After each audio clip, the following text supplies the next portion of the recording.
పంటి నొప్పులు, పుచ్చిపోయిన పళ్ళు కదిలిపోయినవి ఒక శాశ్వత పరిష్కారం చెప్తాను. చిట్కా అద్భుతంగా ఉంటుంది. ఇదేమి అంటే ఏమి మందులు మింగే ఎక్కలేదు, కషాయాలు గిషాలు ఏం లేవు. చక్కగా చేయడం కొంచెం ప్రాక్టీస్ ఉండాలన్నమాట. ఆ చేసే ప్రక్రియ ఎలా ఉంటుందో చెప్తారు. వాడే ఔషధం ఇది వాకుడు, నేల ములక్కాయ అంటారు. ఇది వంగ ఫ్యామిలీ. మన వంకాయకి తమ్ముడు అనమాట. ముళ్ళు ఉంటాయి, కంటకార అని పిలుస్తారు.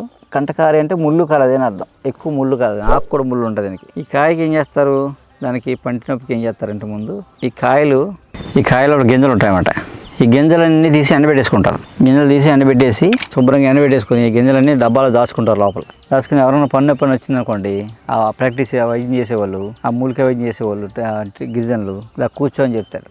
ఒక ప్లేట్ పెడతాడు, ఆ ప్లేట్ మీద కత్తి పెడతారు, అందులో కొన్ని నీళ్ళు వేస్తారు. కత్తి ఏం చేస్తారంటే కత్తిని శుభ్రంగా ఎర్రగా కాల్చి దాన్ని పెడతారు. పెట్టి గింజలు ఉంటాయి కదా, ఈ గింజలు ఈ కత్తి మీద వేస్తారు. కాలిన కత్తి మీద వేస్తే అవన్నీ టపటప పేలాలా పేలి కాలి ఆ పొగ వస్తామట. ఆ పొగ వస్తుంటే కొబ్బరి చెప్పు ఉంటుంది కదా, కొబ్బరి చెప్పకి 3 కన్నాలు ఉంటాయి. ఆ కన్నాలను చెప్పని కన్నాలు పెట్టి ఆ చెప్ప బోర్లు ఇస్తారు. బోర్లు ఇస్తే ఆ పొగ ఏం చేస్తుంది, ఆ కన్నాల నుంచి వస్తుంటుంది. దానికి ఒక గొట్టం పెడతాం ఆ పైన. ఆ గొట్టం ఎందుకంటే మనకి కరెక్ట్గా పొగ నోట్లో ఫోకస్ అవ్వడం కోసం పెడతారు. పెట్టి ఎవరికైతే పన్ను నొప్పి ఉండాలని ఆ గొట్టం దగ్గర అలా అనమంటారు.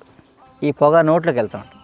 వెళ్ళి మొత్తం పళ్ళు నోరంతా వ్యాపించి ఆ పళ్ళన్నింటికి పట్టుకొని ఆ లోపల ఉండే బ్యాక్టీరియా అంతా పోతుంది. పోయి శుభ్రంగా పంటి నొప్పి శాశ్వతంగా తగ్గిపోతాయి. ఒక దెబ్బకి కదిలిన పళ్ళు గట్టిపడిపోతాయి, అలాగే పుచ్చి పళ్ళు పోతాయి. అలా ఒకసారి చేస్తే పోతాయి. దాంతో శాశ్వతంగా పంటి నొప్పులు తగ్గిపోతాయి అన్నమాట. పంటి ఇన్ఫెక్షన్లు అన్నీ పోతాయి. ఇంకెప్పటికీ పళ్ళటి జబ్బులు రావన్నమాట అండి.